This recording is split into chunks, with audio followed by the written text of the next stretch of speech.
नमस्कार दोस्तों, आपका स्वागत है हमारे चैनल में एक बार फिर से। आज के इस वीडियो में हम देखेंगे सिंपल इंटरेस्ट के कुछ और एग्जांपल्स के बारे में। लास्ट वीडियो में भी हमने डिस्कस किया था इनके एग्जांपल्स के बारे में, तो चलिए देखते हैं। हमारा पहला क्वेश्चन है आज का। एक धनराशि साधारण ब्याज पर 10 साल में दोगुनी हो जाती है, ब्याज की दर क्या होगी? हमें क्वेश्चन ने ये दे रखा है। सबसे पहले हमें इसका सेंस समझना पड़ेगा, कह रहा क्या है हमें। देखिए, फर्स्ट ऑफ जो हमारी फर्स्ट स्टेप होती है वो यही होती है कि हम कैसे इस क्वेश्चन को जज कर रहे हैं, कैसे हम उसको समझते हैं। हमारा समझने का जरिया ही हमें आंसर तक लेके जाता है, ठीक है। वो आपकी अलग बात है कि आप कौन सी ट्रिक्स और कौन सा लॉजिक वहाँ पर अप्लाई करते हो, लेकिन फर्स्ट ऑफ ऑल जो फर्स्ट स्टेप होती है हमारी, वो हमारा समझने का जरिया होती है क्वेश्चन को, ठीक है। तो देखिए, एक धनराशि, कोई भी धनराशि है, सम होगा, साधारण ब्याज पर 10 साल में दोगुनी हो जाती है। मतलब एक धनराशि है जो साधारण ब्याज पर रखी गई या दे हुई है, समझ गए, जो 10 साल में दोगुनी हो जाती है। कितने साल में? टाइम कितना अपना? 2 साल। और इसमें कितनी हो जाती है? ये दोगुनी। समझिए, एक्स क्या अपना मान लीजिए यहाँ पर सम है, हो जाती है। ब्याज की दर क्या होगी? तो हमें यहाँ पर पूछा है जो अपना इंटरेस्ट है उस पर रेट कितनी थी इन 10 सालों में जो दोगुनी हो गई। तो देखिए, हम इनको इस क्वेश्चन को हम बिल्कुल शॉर्ट ट्रिक से करेंगे, ठीक है। हम इसमें कोई भी जो अपना घरेलू तरीका वो अपनाएंगे नहीं, यहाँ पर हम डायरेक्ट करेंगे इसको। तो देखिए अब कैसे करते हैं हम इसे। हमें क्या पता करना है यहाँ पर? दर। हमें रेट पता करनी है, ठीक है। अब देखिए क्या चाहिए हमें, 10 साल में दोगुनी हो रही है, ठीक है। और हमें पता क्या करना है? दर पता करनी है। तो फर्स्ट ऑफ ऑल आपको क्या करना है, जो जितनी गुणा होगा उसको लिखेंगे आप। चाहे वो 3 गुणा हो, 4 गुणा हो, 10 गुणा हो, चाहे कितना भी हो, जितना भी वो मूलधन का जितना गुणा होता है उसको हमें यहाँ पर लिखना है। तो यहाँ पर जो अपना धनराशि है उसकी कितनी गुणी हो रही है? दोगुनी हो रही है। तो हम यहाँ पर लिख देते हैं 2 गुणा, ठीक है। और ऑलवेज आपको क्या करना है, यहाँ पर -1 करना है, ठीक है। -1 कर दिया और इसको मल्टीप्लाई किससे कर देना है आपको? किससे करना है आपको? 100 से। 100 से ऑलवेज आपको 100 से मल्टीप्लाई कर देना है यहाँ पर, बिना 100 से। समझिए, आपको एक चीज ध्यान रखनी है, यहाँ पर जो मल्टीप्लायर कितना है, 2 गुणा 3 गुणा, ये वाली आपको यहाँ पर डिजिट लिखनी है, उसको ऑलवेज 1 से घटाना है। और डिवाइड किससे करना है आपको? टाइम से। चाहे टाइम कोई सा भी दे रखो, हमें यहाँ पर टाइम कितना दे रखा है? 10 साल। तो 10 लिख देता हूँ यहाँ पर। तो ये कितना आ जाएगा? 100 गुणा 2 में से 1 घटाएंगे तो 1/100। 1 0 से 1 0 कट गया और ये कितना आ गया? 10। ये अपनी क्या थी? रेट। तो 10% रेट आ गई, ठीक है। इसी तरीके से मान लीजिए आपको यहाँ पर 5 गुणे दे दे और आपका समय मान लीजिए हमें यहाँ पर जैसे कि हमें 10 गुना दे रखा है, 20 गुना दे दे, मतलब 20 साल में 5 गुना हो जाए। तो उसके लिए मान लीजिए हमें दर निकालनी पड़े, तो बस यही आपको प्रोसीजर फॉलो करना पड़ेगा, रेट निकालनी पड़ेगी। इस बार 20 साल में 5 गुनी हो रही है राशि अपनी, ठीक है। तो उस पर रेट क्या होगी? तो वही 100 5 -1 अपना टाइम हमेशा नीचे डिवाइड करेंगे हम यहाँ पर। जैसे कि अपना टाइम यहाँ पर 20 है, तो ऐसे कितना हो जाएगा? 0 से 0 कट गया 5 और इधर घटाएंगे 5 में से 1 4। तो 5 और 4 गुणा होंगे तो ये कितना आ जाएगा? 20%। इसी तरीके से मान लीजिए यहाँ पर आपका हो 5 साल और कितना गुणा हो जाता है? वो 3 गुणा हो जाता है, ठीक है। 5 साल में 3 गुणा हो गया तो डायरेक्टली आंखें नीचे आप लिख सकते हैं। अब आप बिना पेन उठाए भी इसको कर सकते हैं। 5 हो गया और 100, जैसे 100 गुणा कितना हो रहा है? 3 गुणा हो रहा है। कितने साल में? 5 साल में। तो इजीली आप यहाँ से ये कट जाएगा, कितना बार? 20 बार कट जाएगा। यहाँ से 2 बचेगा, ये कितना हो गया? 40%। तो इस तरीके से फ्रेंड्स आप कोई सा भी क्वेश्चन कर सकते हो अगर उसमें आपको 2 गुना 3 गुना इस तरह की अगर कंडीशन। फ्रेंड्स अब देखते हैं नेक्स्ट क्वेश्चन। प्रथम 2 वर्ष की वार्षिक दर 3% है तथा अगले 3 साल के लिए वार्षिक दर 8% है। 5 साल के समयांतराल बाद वार्षिक दर 10% है। अगर एक आदमी 6 साल में RS 1520 साधारण ब्याज प्राप्त करता है तो बताइए कि उसने कितने रुपए जमा करवाए थे। बाप रे बाप, कितना बड़ा प्रश्न है। लगता है इसको करने में 2-3 पेज तो भर ही जाएंगे।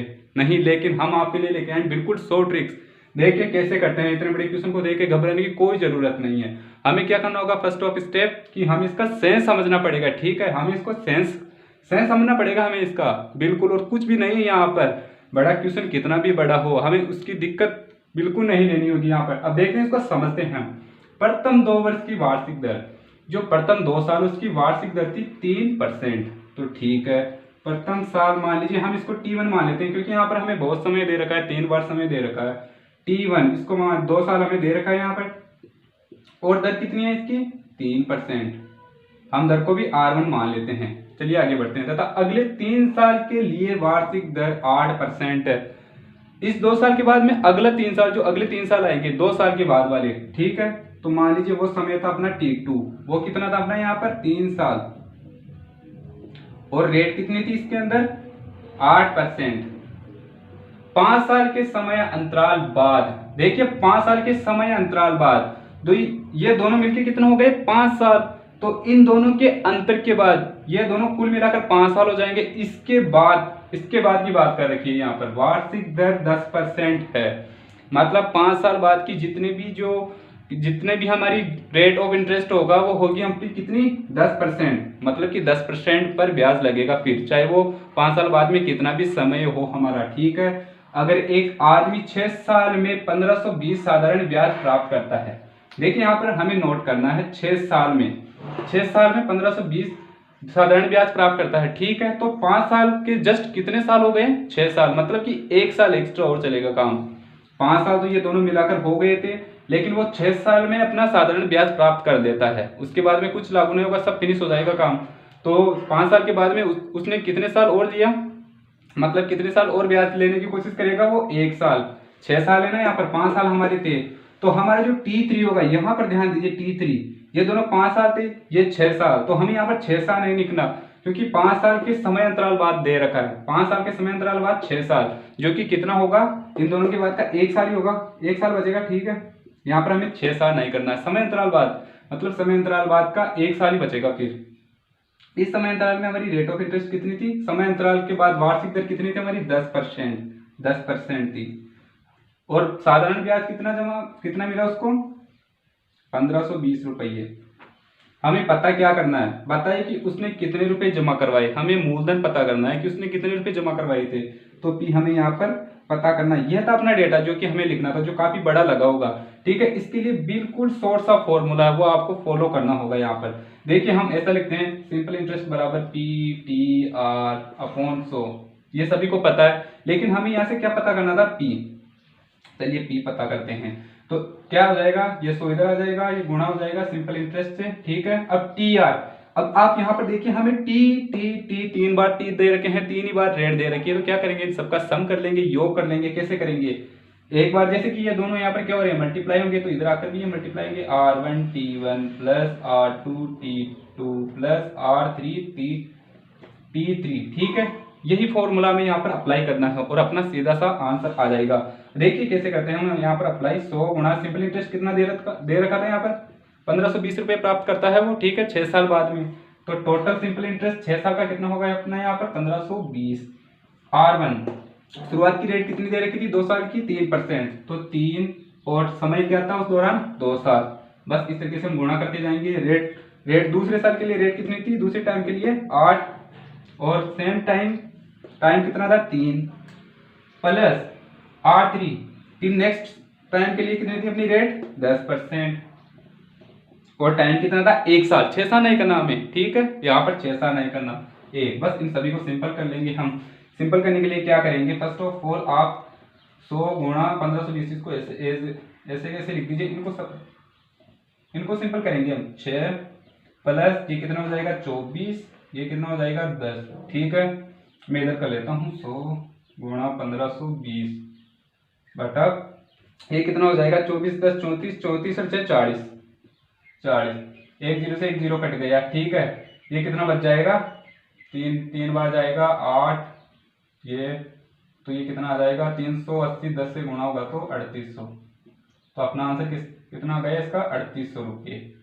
मतलब कि उसने 3800 रुपये जमा करवाए थे और 6 साल बाद उसको ब्याज कितना मिला इन पर 1520 रुपये। तो फ्रेंड्स एक और क्वेश्चन देखते हैं, वैसा का वैसा ही सेम क्वेश्चन है जैसा कि अभी लास्ट में हमने डिस्कस किया था, लेकिन यहाँ पर क्या चेंज कर दिया हमने उनकी वैल्यूज, ताकि हम इसको इस बार शॉर्टली कर सके, ठीक है। जैसे कि यहाँ पर इस बार हमें प्रथम साल 1 वर्ष है और उसकी वार्षिक दर कितनी है 4%, फिर अगले 4 वर्ष बाद की उसकी जो वार्षिक दर होगी वो कितनी होगी 5%। तो टोटल मिलाकर कितने साल हो गए अब तक, 1 और 4, ये 5 साल हो गए यहाँ तक, ठीक है। शॉर्टली समझिए आप इसे, 5 साल हो गए। रेट पर ध्यान मत दीजिए, ठीक है, रेट हमें डायरेक्टली रखनी है। 5 साल के समय अंतराल, आपको यहाँ पर देखना समय अंतराल कितना है, 5 साल के बाद का समय अंतराल, ठीक है। 5 साल के बाद का समय अंतराल 7 साल, लेकिन हमें यहाँ पर 7 साल नहीं लेनी, यहाँ से हमें इसको माइनस करना है, पता लगाना है कि 5 साल के बाद और कितना टाइम हमने पैसे पर ब्याज लिया था। ठीक है दोस्त, तो यहाँ पर 5 साल, ये 7 साल, तो कितना हो गया, और इनको घटाएंगे तो 2 साल, तो 2 साल तक और हमने उस पर ब्याज दिया था। तो ये यहाँ पर हमें फाइनली जो तीसरे टाइम है उस पर हमें ज़्यादातर फोकस करना होगा। ठीक है, और जो टोटल साधारण ब्याज था वो कितना था अपना, यहाँ पर 1000 रुपये थे। और इस ड्यूरेशन में जो अपनी रेट ऑफ इंटरेस्ट वो रेट थी कितनी थी, वो 8% थी। ठीक है, तो चलिए डायरेक्टली हम इसकी क्या निकालते हैं, कितने रुपये इसने जमा करवाए थे। जैसे कि जो पिछले वाला कितने रुपये इसने जमा करवाए, यही फॉर्मूला था वो R1T1 plus R2T2 plus R3T3। इसमें कुछ ज़्यादा दिक्कत नहीं होनी चाहिए याद करने में, डायरेक्टली हम अपनी वैल्यू से लिखेंगे। उसने कितना ब्याज प्राप्त किया, 1000 रुपये, 1000 लिख दिए और 100 से इसको गुणा कर देना है। अब रेट, बस ये हमें देखना है, इसी सीक्वेंस को हमें याद रखना होगा, मतलब समझना होगा लॉजिकली, यही सेंस है इस क्वेश्चन का। तो रेट प्रथम वर्ष में रेट कितनी थी, 4, टाइम कितना था उस समय, 1 साल, प्लस रेट 2 दूसरी रेट कितनी थी, 5%, समय कितना था, 4 साल, तो दोनों को मल्टीप्लाई कर देंगे यहाँ पर 5 गुणा 4, प्लस इस तीसरे में हमें थोड़ा सा फोकस देना पड़ेगा, रेट 3, जो रेट तो हमारी सेम होगी 8%, और ये टोटल कितने साल में थी, 7 साल में।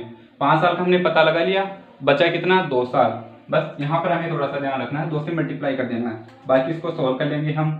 1000 सेम का सेम ही लिख दो पूरा वाले को, तो इनको सिंपल कर लो। ये कितना हो गया, 4, ये 20, ये 16, 16 और 20 कितना हो गया, 40, ये 40 हो गए। और यहाँ से हम काटेंगे इसको, ये कट गया, ये कितने बार आ जाएगा, 25, 25 को 100 से मल्टीप्लाई करेंगे 2500। तो फ्रेंड्स आप इस तरीके से कर सकते हो इस क्वेश्चन को। तो आई होप आज का आपको ये लेक्चर काफी पसंद आया होगा। अगर पसंद आया तो इसे लाइक कीजिए, सब्सक्राइब कीजिए। जब तक के लिए नेक्स्ट वीडियो में मिलते हैं। जय हिंद।